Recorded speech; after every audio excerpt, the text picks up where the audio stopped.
அவள் வருவாள சீரியல் இன்றைக்கான எபிசோடில் என்ன நடக்க போகுதுன்னு ரொம்ப சூப்பரான ஒரு ப்ரமோ ரிவ்யூ பார்க்கலாம் வாங்க. என்னோட ரிவ்யூ பிடிச்சிருந்தால் லைக் பண்ணுங்கள். ஜானு லக்ஷ்மி நினச்சி ரொம்ப ஃபீல் பண்ணுறாங்க. இந்த வீட்டில் என்ன தாங்க நடக்குது, ஏன் எல்லாரும் இப்படி நடந்துக்கிறாங்க, நீ இந்த வீட்டில் இருக்கிறவங்க எல்லாரோட கஷ்டத்தையும் புரிஞ்சுக்கிற, ஆனால் உன்னோட கஷ்டத்தை யாருமே புரிஞ்சுக்கலையே அப்படின்னு சொல்ல ஜானு கேள்வி கேட்க ஆரம்பித்தா உடனே பதில் கிடைக்கும் நீ நினைக்கிறியா? இப்போதைக்கு நம்மளோட கேள்வி கேள்வியாகவே இருக்கட்டும், கிடைக்க கொஞ்சம் நேரம் ஆகும் அப்படின்னு சொல்கிறாங்க. இன்னொரு பக்கம் லக்ஷ்மி சாமி கும்பிட்டுட்டு அந்த ஆரத்தி எடுத்துகிட்டு வந்து எல்லாருக்கும் காமிப்பாங்க. இப்போ மனிஷா கேட்குறாங்க, என்ன லக்ஷ்மி இது, இன்னும் நீ இந்த வீட்டோட மருமக அப்படின்னு நினச்சிட்டு இருக்கியா? உனக்கு என்ன உரிமை இருக்குது, நீங்கள் நீ பூஜை பண்ணிகிட்ருக்க அப்படின்னு சொல்ல உடனே பூஜை பண்ணுறதுக்கு தகுதி எதுவும் தேவையில்லை, கடவுள் மேலே பக்தி இருந்தால் போதும் அப்படின்னு லக்ஷ்மி சொல்கிறாங்க. என்ன புத்திசாலித்தனமாக பேசுகிறதா நினைக்கிறியா அப்படின்னு மனிஷா கேட்க, நான் சொல்கிறது முட்டாள்தனமாக பேசாத அப்படின்றது தான்.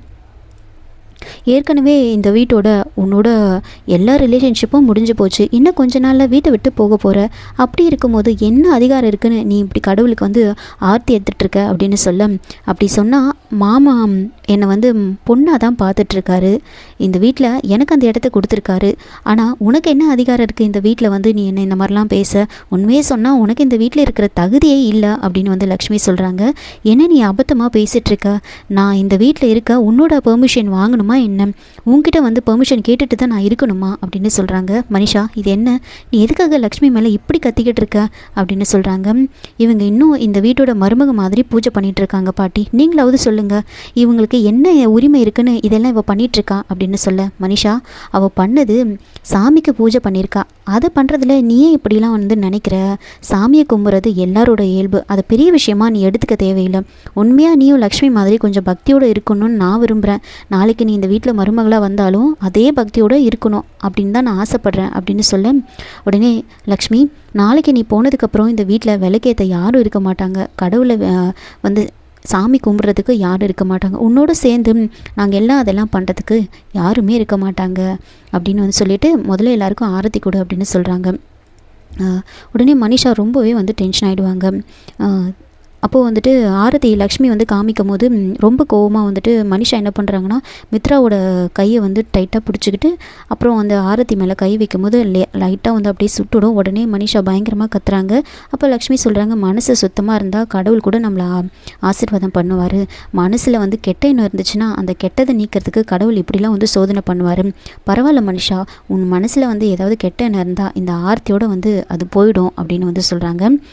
அதுக்கப்புறம் ஜெயதேவ் என்ன பண்ணுறாங்கன்னா, சரி லக்ஷ்மி சீக்கிரம் ரெடியாக அப்படின்னு சொல்ல, ஏன் மாமா உன்னை பார்க்குறதுக்கு மாப்பிள்ளை வீட்டிலேருந்து வந்திருக்காங்க. மாப்பிள்ளை வீடா? ஆமாம்மா, நம்ம கையில் 1 வருஷம் தான் இருக்குது, வெறும் 10 நாள் இருக்குது, மாப்பிள்ளை வீட்டில் இருக்கிறவங்க உன்னை பார்க்கணும், உனக்கு அவங்கள பிடிக்கணும், அவங்களுக்கு உன்னை பிடிக்கணும், அவங்க உன் கழுத்தில் தாலி கட்டணும், இத்தனை விஷயம் இருக்குல்ல, 10 நாள் எப்படி போதும், அதனால் சீக்கிரம் எல்லாத்தையும் பண்ணணும் அப்படின்னு சொல்ல, ஆனால் மாமா அப்படின்னு லக்ஷ்மி தயங்க, நான் இவ்வளோ சொன்னதுக்கப்புறமா நீ இப்படி இழுத்தா எப்படி, போய் ரெடியாகு அப்படின்னு சொல்கிறாங்க. இன்னொரு பக்கம் மாப்பிள்ளை வீட்டுக்காரங்க எல்லோரும் இருப்பாங்க. கடவுளே இது என்ன, இது இந்த வீட்டில் மகாலட்சுமி இன்னொரு வீட்டுக்கு மருமகளாக போகிறதா, மித்ரா லக்ஷ்மி 2 பேரும் சந்தோஷமாக வாழறதை பார்க்க நினச்சேன், திடீர்னு இப்போ லக்ஷ்மிக்கு இவ்வளோ அநியாயமா, இப்போது காரணமே இல்லாமல் இன்னொரு வீட்டுக்கு அனுப்ப போகிறோமா, இது என்ன உன்னோட விளையாட்டு அப்படின்னு பாட்டி ஒரு பக்கம் ஃபீல் பண்ணிக்கிட்டு இருக்கேன். இங்கே உண்மையாகவே என்னதான் நடக்குதுன்னா, அண்ணி வேற ஒருத்தரை கல்யாணம் பண்ணிக்கிறதுக்கு ரெடியாக இருக்காங்களே, பெரியப்பா சொன்னார், ஆனால் உண்மையாகவே இதெல்லாம் செய்ய போகிறாரா எனக்கு புரியல அப்படின்னு அவங்க ஒரு பக்கம் குழம்பிட்டுருக்க. மாப்பிள்ளை வீட்டுக்காரங்க வராங்க, லக்ஷ்மியை பார்க்குறாங்க. லக்ஷ்மி காஃபி கொடுக்கும்போது அவங்க மேலே கொட்டிடுவாங்க. உடனே சாரி சொல்கிறாங்க. இதெல்லாம் மித்ராவுக்கு பார்க்க ரொம்ப டென்ஷன் ஆகிடும். அதுக்கப்புறமா அந்த மாப்பிள்ளை எனக்கு லக்ஷ்மி ரொம்ப பிடிச்சிருக்கு, ஆனால் நான் லக்ஷ்மி கிட்ட தனியாக பேசணும் அப்படின்னு சொல்கிறாங்க. அதுக்கு ஜெயதேவ் அதுக்கு என்ன பேசலாம் அப்படின்னு சொல்கிறாங்க.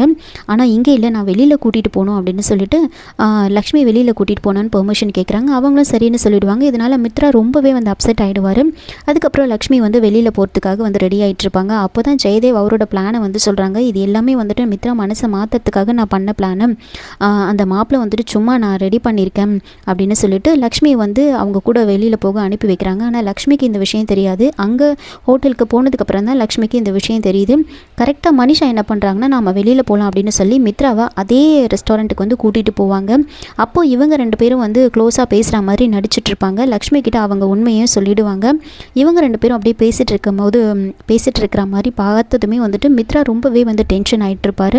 அப்போது லக்ஷ்மி ரெஸ்ட் ரூம் போகும்போது ஒரு சில பேர் லக்ஷ்மி கிட்ட பிரச்சனை பண்ணுவாங்க. மித்ரா அந்த இடத்துக்கு போய் லக்ஷ்மியை காப்பாற்றுறாங்க. அங்கே இருக்கிறவங்க எல்லாரையும் அடித்து அங்கேருந்து வந்து துரத்துவாங்க. இதோட இந்த ப்ரோமோ வந்து முடிச்சிருக்காங்க. என்னோட ரிவ்யூ பிடிச்சிருந்தால் லைக் பண்ணுங்கள், மறக்காமல் சப்ஸ்கிரைப் பண்ணுங்கள். தேங்க்யூ.